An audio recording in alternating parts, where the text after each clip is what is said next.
तज्ञ परीक्षक आणि माझ्या स्पर्धक मित्रांनो, मी संग्राम नवनाथ सावंत इयत्ता 4थीत शिकतो.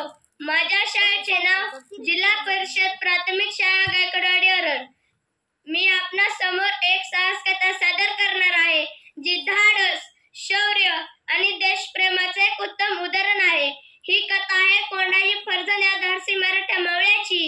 ही गोष्ट आहे मराठ्यांच्या गौरवशाली इतिहासाची. ही गोष्ट आहे कोंडाजी फर्जंद नामक सामर्थ्याची. ही गोष्ट आहे कोंडाजीच्या रांगड्या हिमतीची, जिद्दीची आणि पराक्रमाची.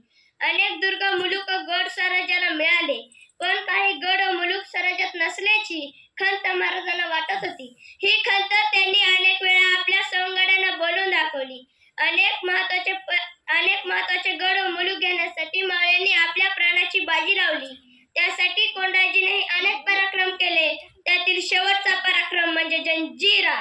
रामपाटलानं बांधलेला हा जंजिरा आदिलशाहकडे आला आणि मग परस्पर सिद्धीकडे पोहोचला.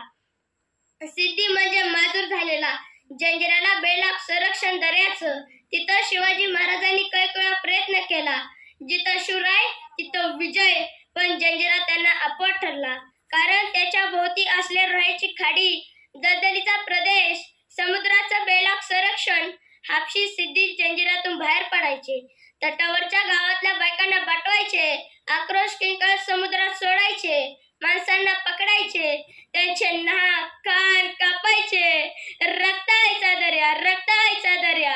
अरे किती बायका पाठवल्या असतील, किती माणसं कापली असतील, किती किती आकांत मधला माणसं गेली संभाजी राजांकडं. राज ह्यो सिद्धी माजलाय, माती करतोय पार. बाया बापड्या पळवतोय, लुटतोय आणि कडाला छावा. आमच्याच मातीत येऊन आमचीच माती. त्या सिद्धीची एकदा मातीच केली पाहिजे. खेळ जंजिरावर रक्ताची रंगपंचमी आणि निघाला सर्जा, निघाला जंजिरावर. पण लढायला बुद्धीने जिंकणारे संभाजीराजे धनराजपूरला आले आणि त्यांनी बघितलं जंजिरा भरून जिंकता येणार नाही. जंजिरा ताब्यात घ्यायचं असेल तर त्याच्या पोटात हात घालूनच कोतळा बाहेर काढला पाहिजे. संभाजींची विलक्षण बुद्धी, विलक्षण चाल खेळू लागली. त्यांनी बोलावलं, कोंडाजी. कोंडाजी फर्जंद आला. कोंडाजी म्हणजे धाडसाचा वाघच. त्याला भ्यायचे, घाबरायचे. त्यांना माहीतच नव्हते की मृत्यूला न भिणारा कोंडाजी शत्रूला कसे बरे भिणार.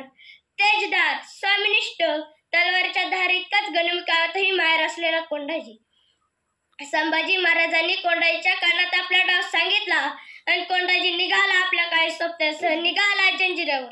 सिद्दी खैरात, सिद्दी कासम खाना पुढे सांगू लागला, हुजूर हुजूर आपली चाकरी कराय म्हणतोय. कहा से आए? संभाजी राजा के पास से.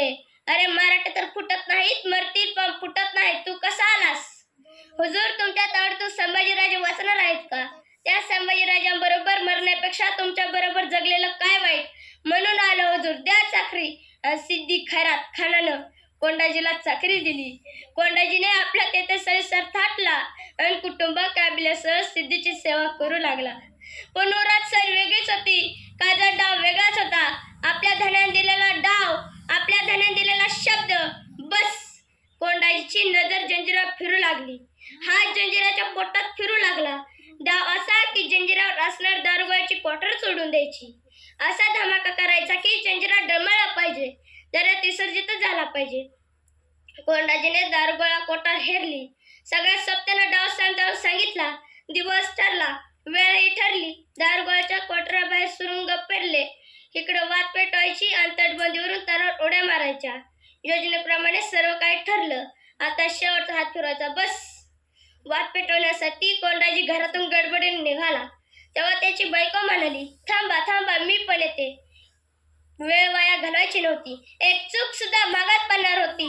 अखेर कोंडाजी म्हणाला, चल चल, तू पण चल माझ्या बरोबर. तेव्हा तिची दासी म्हणाली, थांबा थांबा, मी पण येते. कोंडाजीची पत्नी म्हणाली, हो, ती माझ्याशिवाय कोठेच राहिली नाही, तिलाही घ्या ना सोबत. कोंडाजी म्हणाला, चल चल, तू पण चल माझ्या बरोबर.